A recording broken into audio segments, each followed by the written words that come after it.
Good morning. My name is Judy Avner, and I'm the Director of the New York State Division for Women. On behalf of the State Division for Women, the Attorney General's Office, the Women's Legislative Caucus, and the Legislative Task Force on Women's Issues, welcome to the 7th Annual Women's Legislative Conference. I'm especially pleased that once again we can offer such an informative and fact-filled day and conference for you. The mission of the Division for Women is to assure that women's interests and perspectives are considered in the deliberation and formulation of public policy. And because we believe that every issue affects women, we have become involved in a broad agenda, including child care, dependent care, and other family workplace issues, education, child support, mentoring, AIDS, women's health issues, older women's issues, employment and training issues, rape and sexual assault, child sexual abuse, to name just a few. We all know that the lives of women have changed dramatically, that personal and social choices have become increasingly complicated. Whatever our age, women today have options and opportunities denied to our mothers. But with these freedoms and new vistas come the burdens and difficulties that choices often provide. Many women today find our ability to juggle a family and a job to be progress, but the notion of having it all has become as oppressive in its own way as the intolerable choices for earlier generations of women between a career and family or no choice at all. To be able to keep all of the balls in the air and still have time for ourselves, we need partners who share, friends who care, and basic entitlements such as child care and dependent care, flexible work schedules, education and training opportunities that give us the chance to become economically self-sufficient, equal pay, decent housing, health care, and pensions. An abolitionist once said, "A government by man alone is at best a half-supplied government. It is like a bird with one wing, unable to soar to the highest and do the best." In fact, he was absolutely right, and that analogy can be applied to any situation. From working with the governor and with legislators and with the Attorney General, I can tell you of the definite positive impact that women can and do have on legislation that's introduced and passed. When women serve in government, we are able to promote legislative and other initiatives which benefit women and families in the state of New York. Today's conference focuses on issues such as mental health, achieving pay equity, issues of aging, family leave, teaching and learning gender, and the new welfare laws. These concerns are at the core of achieving equal opportunity for women. This year, as we attempt to discern what the current fiscal constraints indicate for the programs and issues that are near and mean the most to most of us, it is important that we take time to draw attention to those issues which are of critical importance to the women of New York State and their families. We've all read the news in the paper, seen it on television, heard it on radios, the talk in the budget of merger of agencies, of cuts in agency budgets, of potential layoffs, of new taxes. And as the governor has said, there's a lot of pain, and a lot of pain going around. Now more than ever before, we need the best that women can offer as we work to meet the budget deficits, trying to assure that we retain the progress we have made in past years. Women's voices in all our diversity and in our strength must be heard. A month ago, the governor delivered his State of the State message to the legislature. Let me briefly highlight 3 of his legislative initiatives, and you have in your packets a summary in more detail of the governor's State of the State message. First, in the area of family leave. Certainly, maintaining an experienced, skilled workforce is critical to being competitive in today's global marketplace. A major factor towards achieving that goal is resolving the work-family conflict. President Bush's veto of the Family and Medical Leave Act clearly demonstrates that in New York we can no longer wait for a national resolution of this crisis. And so as part of the governor's program this year, he has announced that he will introduce a Family and Medical Leave Act. The proposal will enable workers to take leave from their jobs to care for a newborn or newly adopted child or a seriously ill family member with a job-back guarantee. The bill that will be proposed will be more generous than the proposed federal legislation. On the area of rape and sexual assault, in 1989, the governor created a task force on rape and sexual assault, which undertook a comprehensive examination of the way in which New York State responds to the complex issues raised by the crimes of rape, sexual assault, and child sexual abuse. And among other conclusions, the task force found that many changes are needed in our laws to ensure that the legal system is more responsive to victims of rape, sexual assault, and child sexual abuse. And so as part of the governor's legislative program this year, he will introduce the Rape, Sexual Assault, and Child Sexual Abuse Prevention Act of 1991, which will contain, among other provisions, a provision to make privileged the confidential communications between rape crisis counselors and victims of rape and sexual assault. Upon prior request, provide notification to victims of the escape, parole, or pending release of a sex offender. Require child sexual abuse avoidance education for all students in grades K through 12 as part of the health curriculum, and create a new felony offense of aggravated endangering the welfare of a child. And finally, let me also mention the Adolescent Tobacco Use Prevention Act. Of particular concern is the growing number of adolescent smokers in New York, particularly young women, who are beginning to smoke at earlier and earlier ages in greater and greater numbers. The governor will ask the legislature this year to enact this Adolescent Tobacco Prevention Act, which would prohibit the distribution of tobacco products without charge or at less than cost, the sale of tobacco products in vending machines, promotion of tobacco products through the mail, and tobacco advertising in mass transit systems and in any facility in which athletic or entertainment events are conducted. Other legislative initiatives include election reform, surrogate parenting, child care, and how the state will spend the new anticipated federal funds, and legislation around living benefits to allow people with terminal illnesses or seriously ill people to use life insurance benefits before their death. We must always remember and remind everybody else that women are the majority, that we're not a special interest group. And of course that's not going to be easy, because what we're really asking for is equal power. And as Frederick Douglass once said, power concedes nothing without a struggle.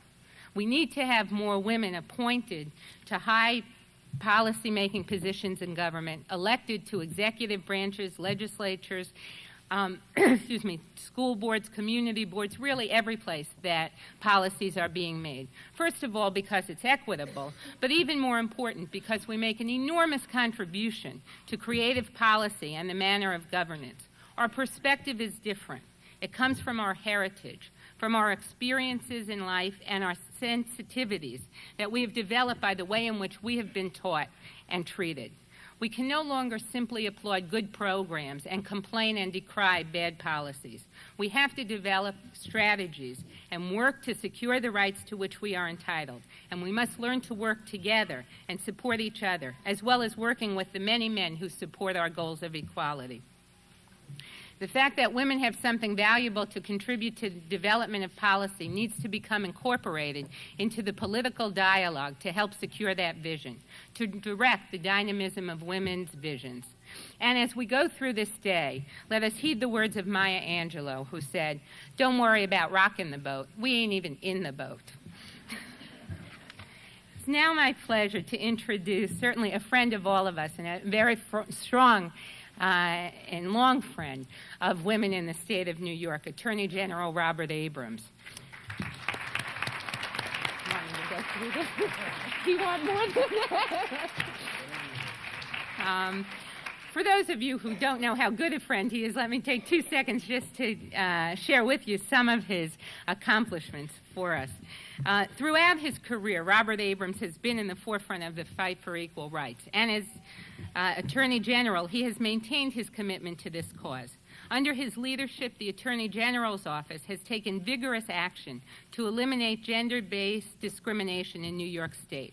It fought to back a concerted legal attack against Planned Parenthood clinics that provide women with abortion services, and joined in the successful effort to defeat the Reagan administration's proposed squeal rule, which would have required clinics to notify parents of young women receiving contraceptives. It also filed a friend of the court brief urging the United States Supreme Court to strike down as unconstitutional the Hyde Amendment, which prohibits the use of federal funds for medically necessary abortions. In other actions, the Attorney General's office used the civil rights laws to stop the sexual harassment of female employees and job seekers during so-called lie detector tests. It won passage of a law requiring employers to provide disability benefits to pregnant workers. And having said that, it is again a pleasure to welcome the Attorney General this morning.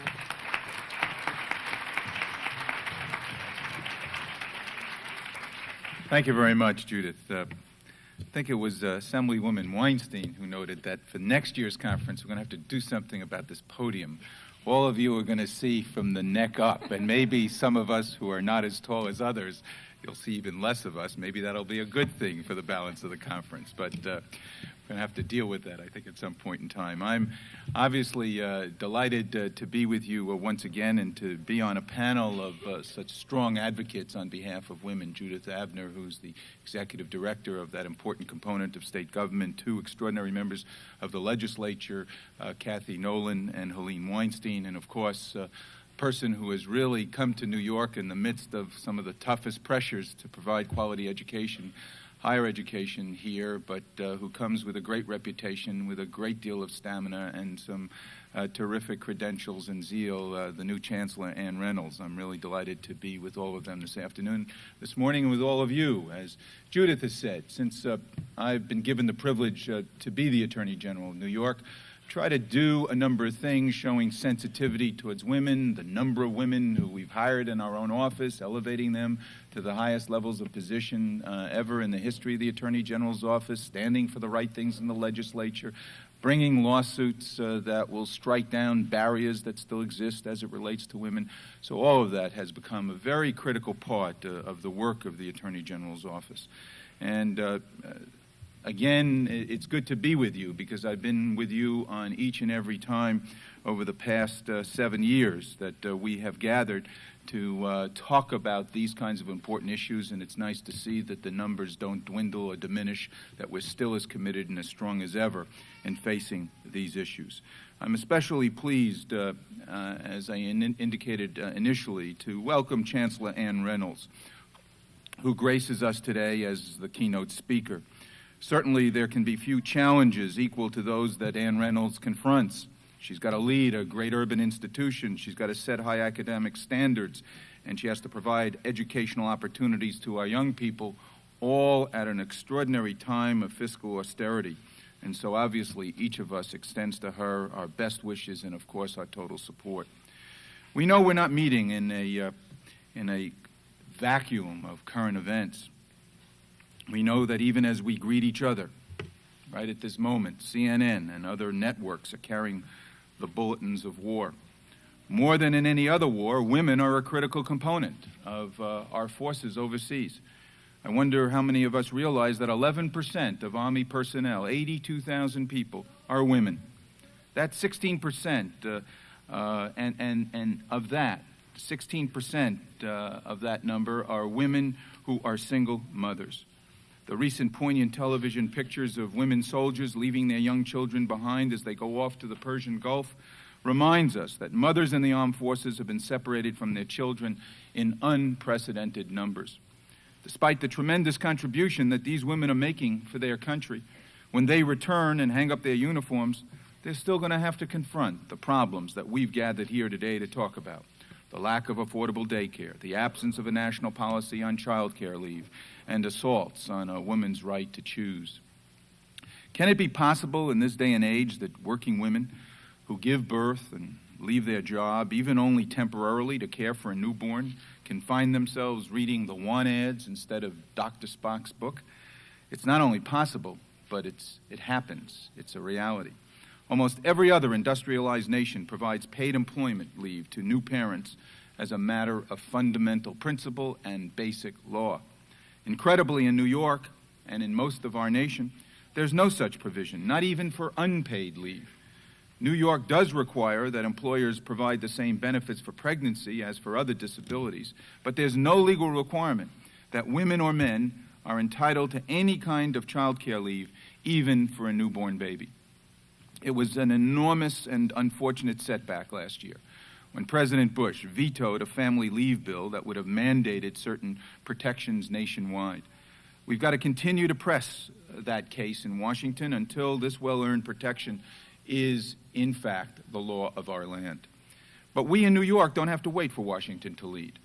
We can provide this benefit for our families. We can exert pressure on the Congress and the President to act by passing the Family and Medical Leave Act, which Judith has already mentioned. It's sponsored by two members of the legislature, Senator Lack in the state Senate, and Assemblyman Richard Gottfried in the Assembly. And it was highlighted, as Judith indicated, by the governor in his State of the State message. And this bill would certainly provide some welcome relief for families here in New York. The proposed legislation would require that all but the smallest employers in our state provide workers, both men and women, with an unpaid leave and the right to return to the same or similar job. It would also provide temporary medical leave if the employee has a serious illness. Now, these yearly conferences give us an opportunity to take stock of the progress that we've made and the road still ahead that we have to travel in order to truly achieve total fulfillment of women in our state. And while there are numerous success stories, we all know that a war still rages in this country over a woman's fundamental right to make her own reproductive choices. Until that war for women's rights is won, and this most private right constitutionally secured, skirmishes over reproductive freedom are going to continue to characterize American politics. The Supreme Court set the women's rights movement back in the Webster case, but the movement refused to retreat. Instead, Webster has become a rallying cry, rousing the pro-choice majority into mobilized action. That's not a race. Actually, you can look at last year's congressional and senatorial races, and you'll find that there's not a single race for a seat in Congress or for a key to any state house where you'll find pro-choices, pro-choice people, pro-choice advocates on the sideline. There's not a prospective candidate in the country who can dream of sidestepping or finessing this fundamentally important issue. As we look back at last year's election results, we see that pro-choice candidates lost a few significant elections, but we won a lot more than we lost. Just keeping a tally of how choice candidates fared, however, could be deceptive, since voters' decisions turn on many issues, some that are distinctly local or regional. There were actually some referenda where freedom of choice issues were squarely presented, giving voters a direct chance to cast their vote either in favor or against on the choice issue. And when the people had a chance to put their X on the line, the pro-choice position won each and every time. In Oregon, 2 anti-choice referenda were defeated. In that state, a parental consent proposal had been expected to win the voters' approval until a strong public education campaign by pro-choice forces turned the tide. In Nevada, voters passed a referendum turning the principles of Roe v. Wade into state law. We've won victories since Webster, but there are still very tough battles ahead, and I think we all realize that. The Supreme Court decisions of last June upholding parental notification statutes in both Ohio and in Minnesota opened up new avenues for the anti-choice activists to exploit. No doubt we'll soon see a major effort to pass some form of parental consent legislation in our own state. There will be lobbyists on the other side who will be prowling the halls, trying to convince our own members of the legislature to do that here in New York. Many people who support a pro-choice position may initially and instinctively not be opposed to the concept of parental consent or notification. There's no argument that in the best of all possible worlds, it's preferable for a young woman to consult with her family about this kind of a decision. But we live in the real world. We can't legislate better communication within families. We know that rather than risk parental fury or worse, many young women will risk the back alleys once again. Parental consent is sold as being in the best interests of families, but the evidence shows otherwise. These laws increase health risks to teenagers without changing the numbers of parents who are notified. Those who support reproductive freedom must patiently and clearly explain why proposals like mandatory parental consent are so damaging to women's health and women's rights. Under the wrapping, the real product is obvious. It's an attack on the reproductive freedom of all women. And so it's important that we gird ourselves for this kind of possible struggle that may emerge during this session. As far back as 1966, when I was given the chance by the people of my neighborhood in the Bronx to come here to the New York State Assembly, actually within 3 weeks of my coming to this legislature, I introduced a resolution that sought to overhaul New York's then cruel and archaic anti-abortion law. Eventually, we were successful. So even before Roe v. Wade, New York had recognized a woman's right to a safe and legal abortion. As Attorney General, I have continued my staunch support of women's reproductive freedom. We took on the Reagan administration's parental notification regulations, then known as the Squeal Rule, and we won. We won in court, going all the way up. Recently, we refused to buckle under to federal regulations which would forbid federally funded family planning clinics from providing abortion counseling and referrals. Our arguments against these regulations were heard by the Supreme Court in October, and spring may bring us a decision. And that's a very important decision. And we got the AMA and others to side with us, because even if a doctor feels that termination of the pregnancy will mean the difference in the life or death of the mother under these Reagan proposals, that physician is barred from even discussing the possible option of that woman to seek to terminate her pregnancy. And that is a violation of the Hippocratic Oath and the canons that govern medical responsibility, and that's why the doctors through the AMA have joined us in that case, and it's a critically important decision, and I just hope, with the kinds of people who have recently been appointed to the United States Supreme Court, we're going to muster and squeak out a majority on that issue. So let me just conclude by saying that I'm proud that New York has maintained its historic leadership role and held firm to uphold reproductive freedom for women from all walks of life, despite the political and the judicial shifts at the national level. But I think you and I realize that whatever the success or setback in a given moment in time, we've got to carry on. We must carry on until a woman's fundamental reproductive rights are protected. We must carry on until government on all levels recognizes that women's issues, children's issues, family issues are national issues of the greatest significance and importance. And that's why I'm delighted to once again to be with you here today, to say I will, as long as I am Attorney General of this state, be forever joined with you in this very important fundamental struggle. Carry on. Thanks a lot.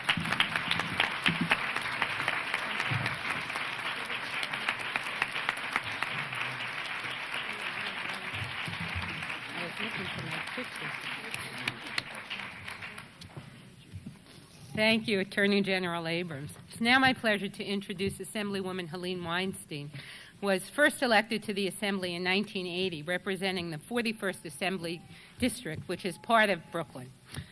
Her bio says Kings County, but I think for those of us who were born in Brooklyn, we would never say we were born in Kings County. Since 1988, Helene has chaired the Assembly Standing Committee on Election Law, the jurisdiction of which covers legislation affecting state and local elections, voter registration and enrollment, campaign finance. Does that help? No, I've lost the front, but I've gotten the back. Well, we're always working for the middle, I guess. Campaign financing and ethics, as well as state and local boards of elections. And, of course, participation in elections and reform of the election law is something that has been on the agenda of many women and many women's organizations. Can you all hear me now? Yeah, okay. As the chair of the New York State Assembly Task Force on Women's Issues since 1987, Helene is the leading advocate for women's issues in the state legislature. The task force identifies issues that affect women, initiates new legislation, promotes legislation dealing with specific problems of New York State's legislation, and encourages administrative policies that would further women's rights. She has sponsored landmark legislation, much of which we have discussed at previous conferences here, including the Child Support Standards Act of 1989, the Rape Shield extension to protect crime victims, mandating seat belts on school buses, prohibiting junk food from being served in school before the end of the lunch period, and protecting the rights of the elderly through measures designed to set standards for nursing and adult homes. She certainly is recognized, I think, in all of us in this state as our leading spokesperson in the New York State legislature, and we're very lucky that she's still there.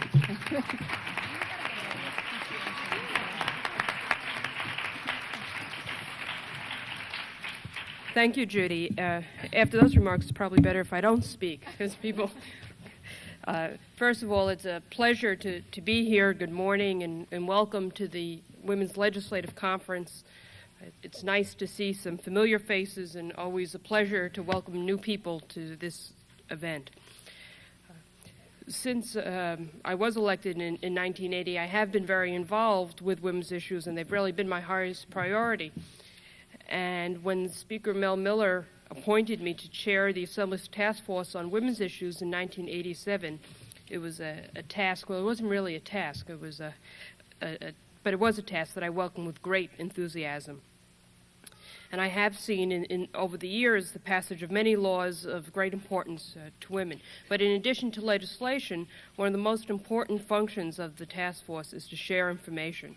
That's why we co-sponsor this conference, and that's why we publish several publications each year. And in your packet, you have some of our publications from 1990. As chair of the task force, in addition to sponsoring my own legislation, I also review any legislation initiated by the Assembly's 38 committees that would further the interest of women. We also sponsor the conference's public hearings, and we encourage public policy measures that support women's rights. During this session, I will sponsor and support dozens of measures that impact women, and we need your help. The bills are wide-ranging, dealing with issues as diverse as breast cancer screening and flex time. And we'll continue to tackle the issues that affect all women: economic equity, career training opportunities, education, sexual discrimination, sexual assault, domestic violence, teen pregnancy, older women's issues, and I'm sure we could each add a few. We also work to secure funding for services for women and increased funding for programs already in existence. But today, 4 days after the proposed 1991-92 New York State budget was unveiled, we know only too well how difficult a year this will be. We entered the new fiscal year with a $5 to $6 billion deficit. I'm fearful that among the many programs reduced or even completely cut will be some that affect women's health and other essential areas for women. It is urgent that we all work together as the budget numbers begin to emerge. For although the deficit is very real, I believe that there is a bottom line for women below which we cannot go. The scarcity of dollars does not diminish the need for maintaining and expanding programs that serve women. And sadly and ironically, I must tell you that the executive budget recommends that the Division for Women be consolidated along with other offices under the Human Rights Division and no longer be a freestanding office. The Child Support Commission has already been disbanded. The Office for the Prevention of Domestic Violence will have its budget cut. Although I have not yet sorted out all of the specifics, it's a rather thick budget book, I'm concerned about the continued successful operation of domestic violence programs. I'm also worried about rape crisis center programs, breast cancer screening and prevention, DES screening, daycare, displaced homemakers, Alzheimer's disease programs, and programs that affect older women. Where will these women find services, counseling, shelter, information, if these programs that we have worked so hard to put in place are reduced or eliminated? Overall, the picture is very grim. Even programs that have traditionally been relatively untouched by budget cuts, like family planning agencies WIC and SNAP, are threatened by the fiscal picture. With a budget deficit unparalleled in New York State's history, it is therefore more than ever before essential, even urgent, for women to be educated, informed, and involved. We must be concerned with women's issues because they are our issues. We must work to maintain funding for women's programs because they are our programs. We have a moral responsibility to lobby for those items in the legislative agenda that are essential to the women of New York State. Your attendance and participation in today's conference is evidence of your commitment to these issues.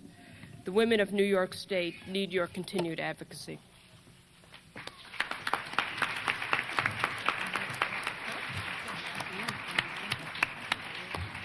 Thank you, Helene. Now it's my pleasure to introduce Assemblywoman Cathy Nolan, who was elected to the Assembly in 1984, representing the 37th Assembly District, which is part of Queens.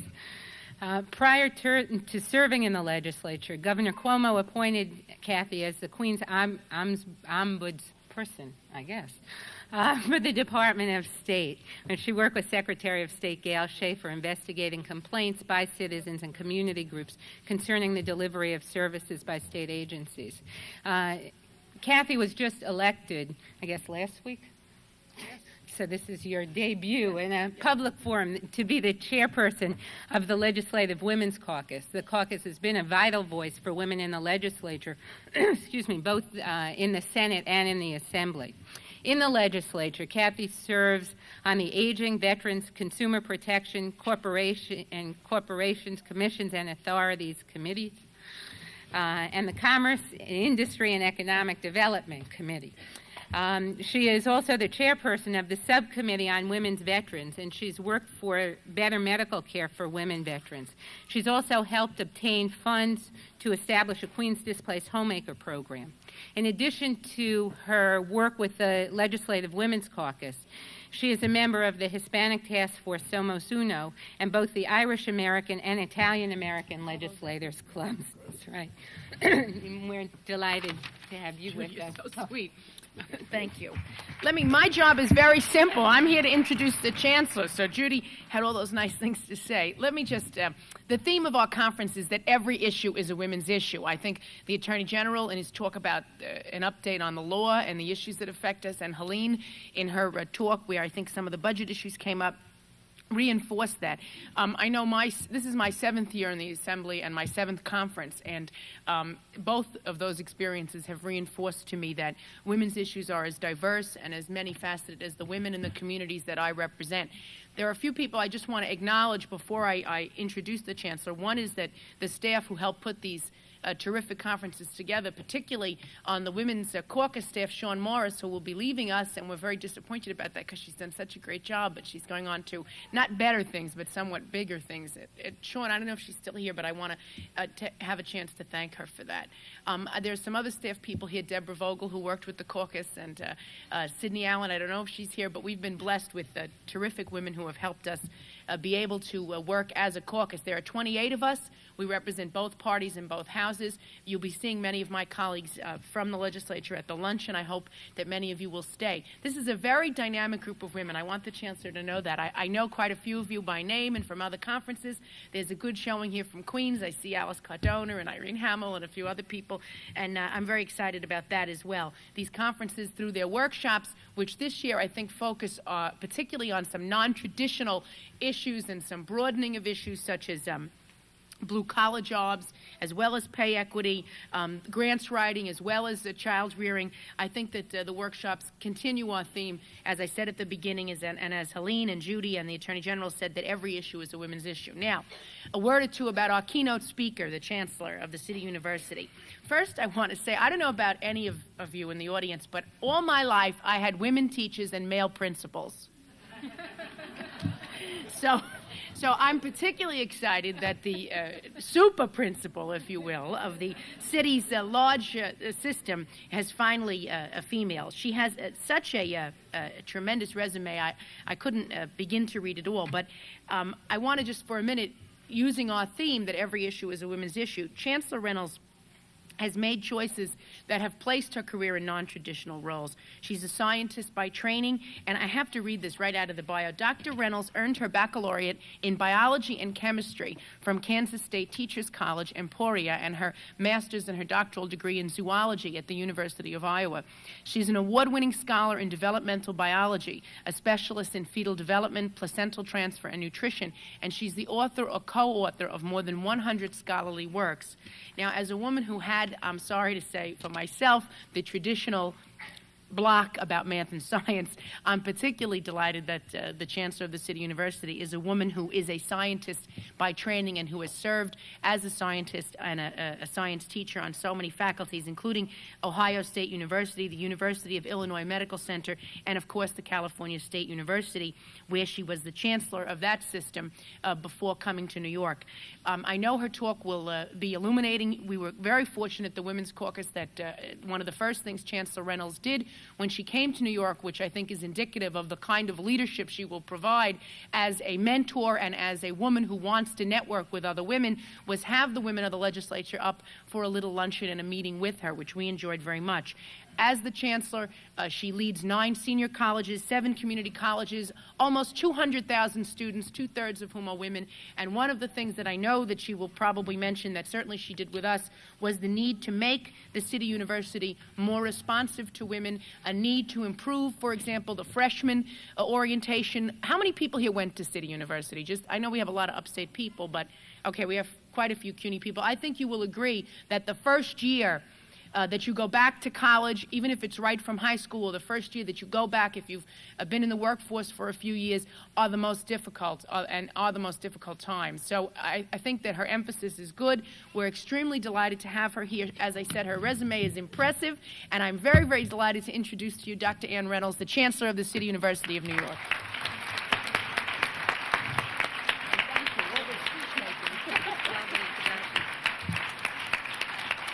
Thank you very much, Assemblywoman Nolan, Assemblywoman Weinstein, Director Avner. This is a marvelous conference, and you have a wonderful day ahead of you. One thing that is not in my vita is that I went through a large chunk of elementary school at Bell Sherman School in Ithaca, New York, and Assemblywoman Nolan is exactly right. We did have a woman principal there, but in an elementary school. It's the only one I remember. I'm grateful to the New York State Attorney General's Office, the New York State Division for Women, the New York State Legislative Women's Caucus, and the New York State Assembly Task Force on Women's Issues for the invitation to help set the stage for today's discussion. This morning, I want to look back with you at how women's roles in America have changed over the years, to examine in broad outline the current status of women, and to explore with you 3 major issues. They are the disparities that continue to exist in the wages and status accorded women at all levels, from welfare mothers to those in so-called pink-collar fields to professionals of virtually every sort. I would submit that had we had more women in the union here that maintains this building, this banner would have been up before we began today.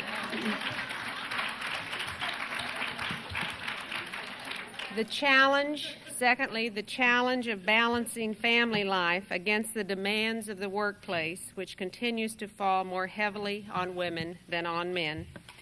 And third, the process of socialization, the way we shape our sons and daughters from the moment of birth, and some would argue even before, and how that affects their aspirations, their expectations, and their achievements. Those 3 issues, I think, in thinking about today's presentation, I believe those 3 underlie most of the more specific topics on the program today, and I think addressing them is going to be an important part of our shared agenda for 1991 and the years beyond. First, let's take a quick look at history, for it is here that we may read the story of women's achievements and gain a better perspective on how far we have come. Eli Ginsberg, a labor expert at Columbia University, describes the influx of women, and especially older women, into the workforce as the single most outstanding phenomenon of our century. Its long-term implications are absolutely unchartable. It will affect women, men, and children, and the cumulative consequences of that will only be revealed in the 21st and 22nd centuries. Certainly, the influx of women into the workforce in the last decade alone has been remarkable. Since 1979, women have accounted for nearly 2/3 of the increase in the civilian labor force, contributing 11.8 million workers compared to only 7.1 million for men. By the year 2000, 80% of the women between 25 and 54 will be in the workforce, and women will account for nearly half of all workers. Yet, as Alice Harris has pointed out in her book of that title, women have always worked. When the family was a self-contained economic unit, as it remained in rural America until well into the 19th century, women shared the tasks of food and income production, household maintenance, and child rearing with men.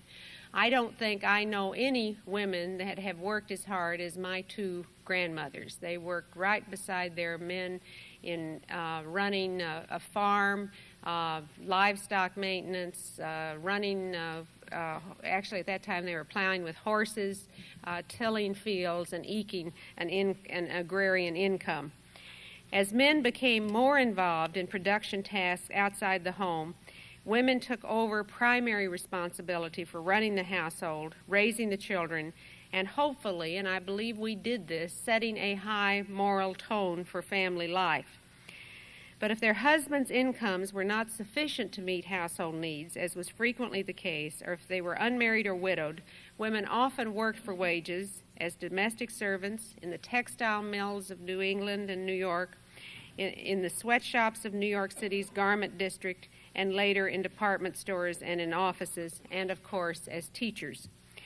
By the early 1900s, more affluent women, freed from some time-consuming household tasks by servants and labor-saving devices, also sought to enlarge their roles beyond the home.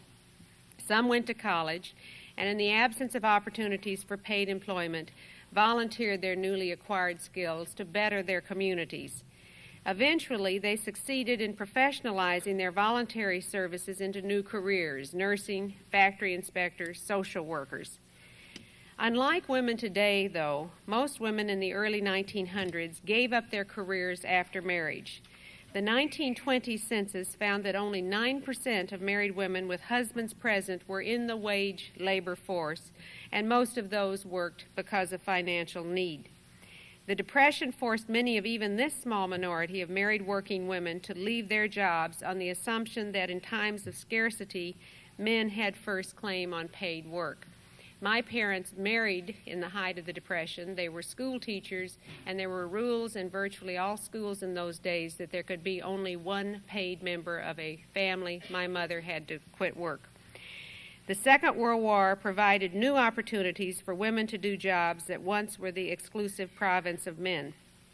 6 million women who had previously not been in the labor force went to work to support the war effort, and many others switched to defense work from less well-paying fields. Employers did provide daycare then and other services to ease the burdens the new working women faced. But the new opportunities were short-lived. After the war, men reclaimed their places on the assembly lines, forcing women back into lower-paying women's jobs. Those with children were urged to leave the workforce completely. Rosie the Riveter went away. Many middle-class women with too little interesting work to do at home sank into a malaise that Betty Friedan, in her 1963 book, The Feminine Mystique, identified as the problem that has no name. Some of these women went back to school, started working part-time, or challenged the traditional division of labor at home. Many of their marriages ended in divorce.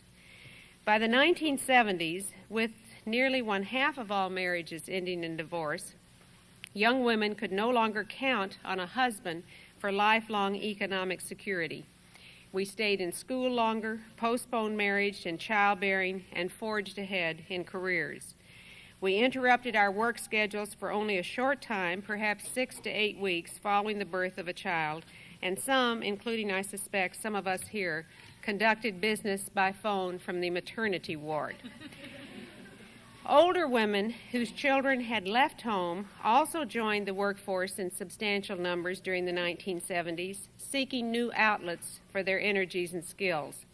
At all levels and in all fields, women began to demand the equal pay for equal work, career ladders, and the clear job descriptions and promotion criteria that male employees had come to expect.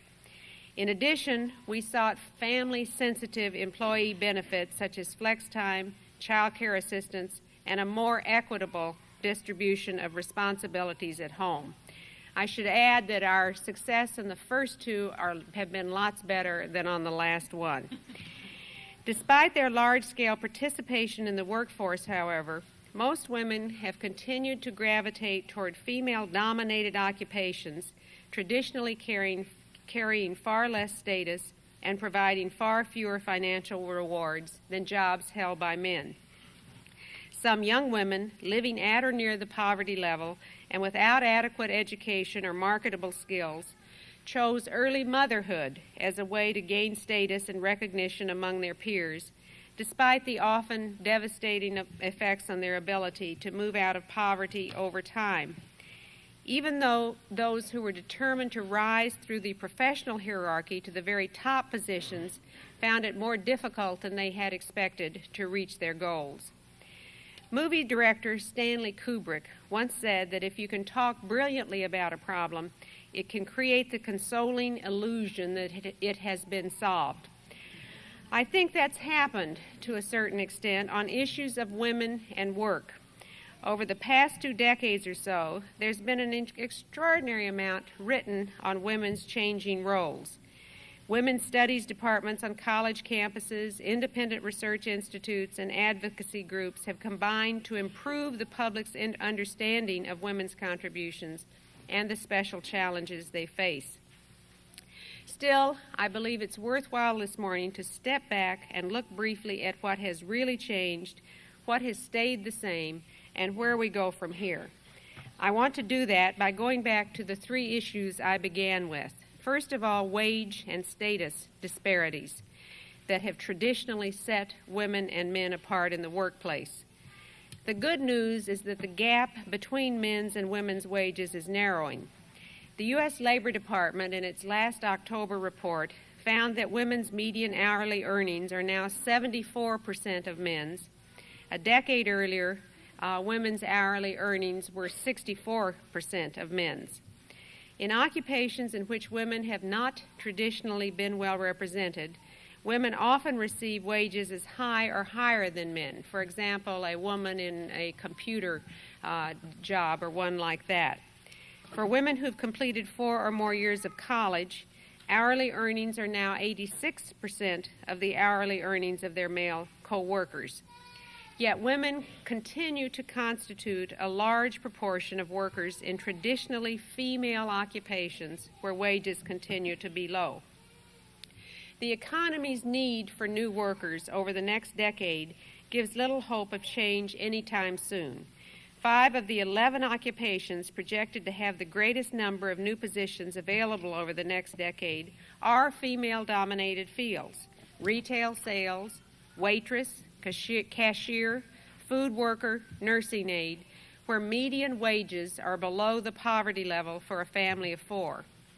Even well-educated women who set their sights in the 1970s and 80s on high-level positions have not yet made it to the top in appreciable numbers, despite working hard, taking on extra assignments, and making sacrifices in their personal lives. Judith Lorber, a professor at Brooklyn College and head of women's studies at the CUNY Graduate Center, notes that 30% of all practicing physicians are now women, but they rarely direct large, prestigious services, rarely head teaching hospitals, and almost never head large medical centers. Dr. Lorber contends that the glass ceiling on the career paths of female physicians exists because men fear that if too many women become leaders, the profession will become women's work and men will lose prestige, income, and authority. Women in business have encountered a similar glass ceiling that has kept them from the very top. The U.S. Department of Labor estimates that only 1 to 2% of senior executive level officials are women. Last summer, when Fortune magazine compiled a list of the 4,000 highest paid officers and directors among the 1,000 largest industrial and service corporations, it found that only 19 individuals, less than 0.5%, were women. The situation is similar in other fields. The number of women faculty members has increased since 1975, but according to one estimate, at the current rate, it will be another 90 years before women are represented equally in the faculty ranks of doctoral level institutions. After the political awakening of women in the 1970s and 80s, there has actually been slippage of women in positions of political power in recent years. Margaret Thatcher once said, "In politics, if you want anything said, ask a man. If you want anything done, ask a woman." But with Mrs. Thatcher gone, there are not many women left to ask. In the U.S., there are currently just 2 female U.S. senators out of 100 and just 3 women governors out of 50. Women hold just 6% of all the seats in the Houses of Representatives, and they account for just 1 in 6 mayors of cities with populations over 30,000. Whether they aspire to be corporate executives or tenured professors or elected officials, too few women have learned to break into the old boys network upon which, far more than effort or intellect, advancement in many fields depends. And they have yet to form adequate old girls networks that might open up alternative routes to the top. The second area impacting on women in the 1990s is the continuing tension between work and family concerns.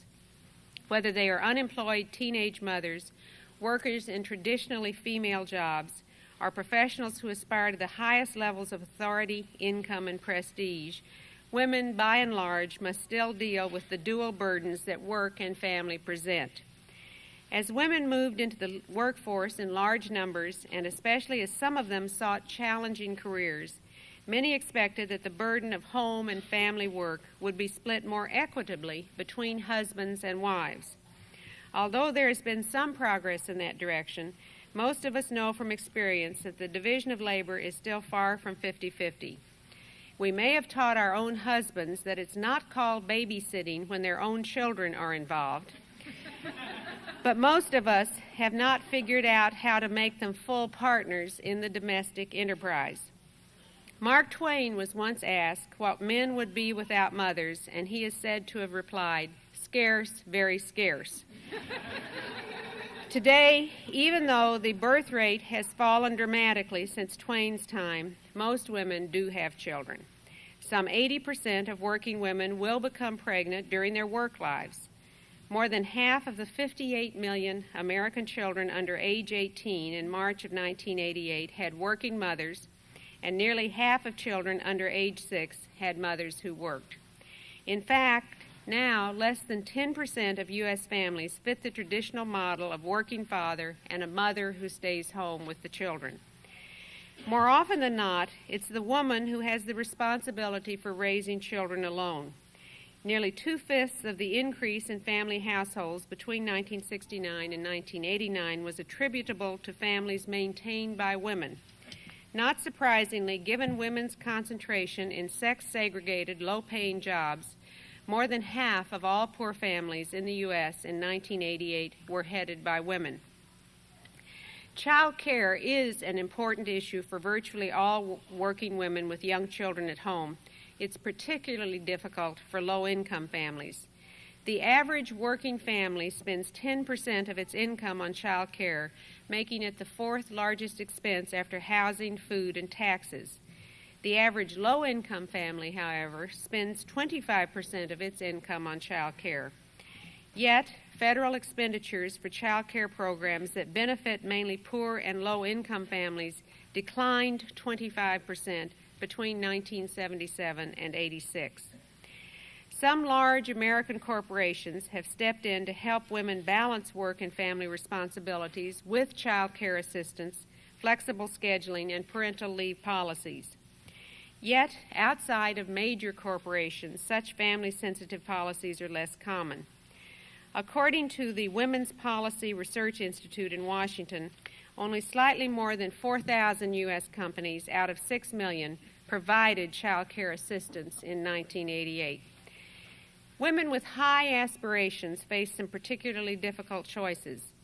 Those who take advantage of pro-family benefits established by their employers are often perceived as not committed enough to their careers to be groomed for top leadership roles. For many women, going on to the mommy track is a sure way to derail oneself from the fast track once and for all. And it's not just child care that poses problems for working women. Many of us eventually find ourselves caring for aging parents or in-laws, and particularly in second marriages where the husband is somewhat older than the wife, for an aging husband as well. A lifetime of giving care to others, combined with a lifetime of paid work, has become the reality for many women, and it is something that neither government nor corporate policy has adequately addressed. Some have argued that with women and members of minority groups accounting for the vast majority of new entrants to the labor force between now and the year 2000, corporations will be forced to admit them to the top executive ranks.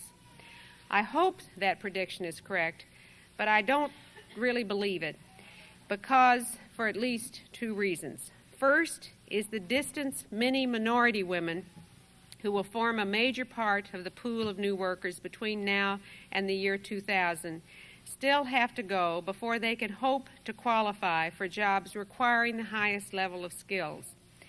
In 1986, black women held just 7% of the jobs in the three broad occupational categories requiring the most highly trained workers. Hispanic women held just 3% of such jobs, compared to 43.8% for women as a whole. In addition, black and Hispanic women are more likely than white women to face the challenges of single parenthood, and a far greater proportion of them are poor. Already, women seem to be hardest hit by the current economic slowdown. Just a few weeks ago, this month, the Wall Street Journal reported that discouraged workers were becoming more common. The number of people wanting work but not looking because they don't think they'll find jobs rose by 110,000 to 940,000 in the fourth quarter of 1990. Women accounted for the entire increase. Without better nutrition and prenatal care, programs designed to prevent teen pregnancy, affordable child care and preschool programs, and dropout prevention programs that encourage women to stay in school and develop marketable skills, it will be difficult to break the cycle of poverty and despair that characterizes many of their lives and prevents their full participation in the nation's economic life. Even the most enlightened social programs won't be enough if the vast majority of women continue to be content with low-paying, sex-segregated jobs. That brings me to my second major concern. Most women are still not making the career choices that would enable them to move out of low-paying, sex-segregated jobs. At my own institution, City University of New York, most of our students report that they are attending college to get a better job and earn more money than they could without higher education. Yet we find time and time again that women gravitate toward curricular areas that lead to low-paying, female-dominated jobs. CUNY graduates who major in data processing, mechanical and engineering technologies rank first and second in mean earnings after graduation, but these majors rank 7th and 8th in the proportion of women enrolled. Similar trends occur at other degree levels. Over the course of a work life, a man with a graduate degree will earn approximately $2 million. A woman with the same level of education will earn only $1.3 million. While interruptions for child rearing, the responsibilities of running a household, and outright discrimination all contribute to that disparity, much of it also has to do with the difference in educational and career choices that men and women make. And that, in turn, has something to do with what women perceive to be their proper roles.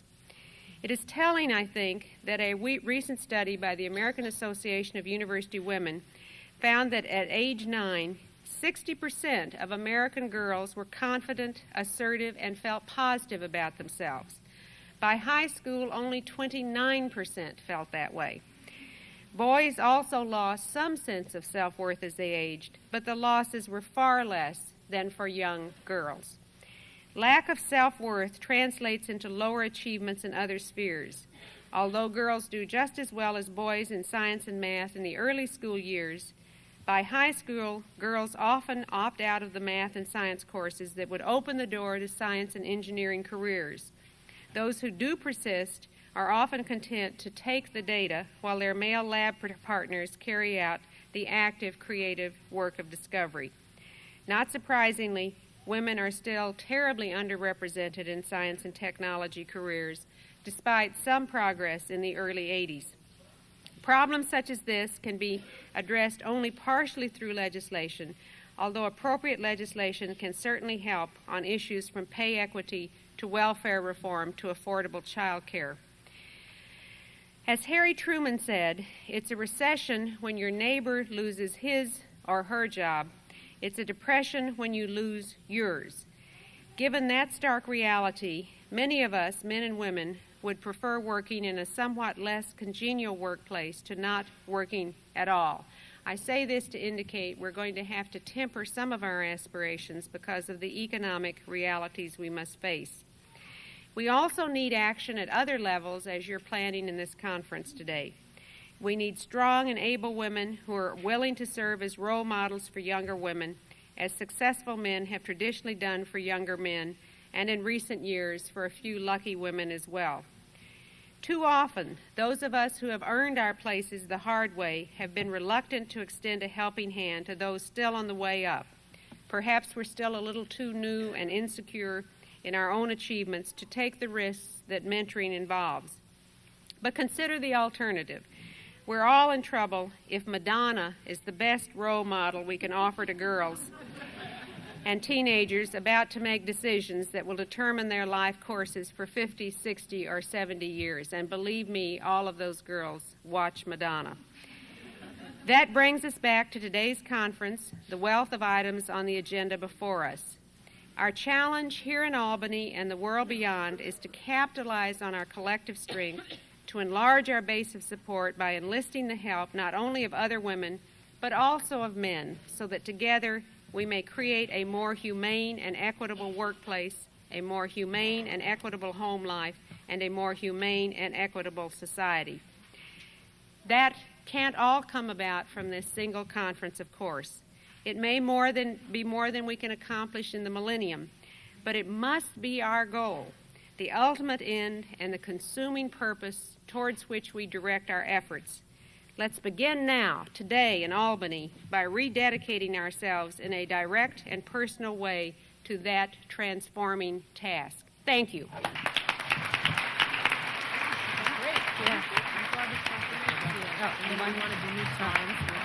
New time? Thank you very much. I think the Chancellor really set out the agenda and the rest of the day's work. Before we go to the workshops, two small announcements. First, I'd like to acknowledge that we've been joined by Assemblywoman Barbara Clark.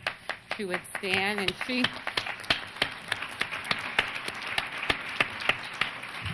Another strong voice in the legislature for women. Also, I'd like to thank Marcia Mortimer, Jackie McGinnis, and Mary Lou Valenti of the Division for Women staff, who were very active in the planning of this conference. And finally, to announce, I've been given new times, or when you get to your workshop rooms, that's when the workshop will start, probably around 11:30, and go till 12:45. Do people know this? No, I want you to say it. Oh, we want me to say this. Okay. And the lunch to start at 1 to 1:45, and then the afternoon workshops at 1:45. Yeah. We're pretty close. Right. Better than past years for those of us who have been with us in past years. In any event, thank you for your attention and enjoy the rest of the day.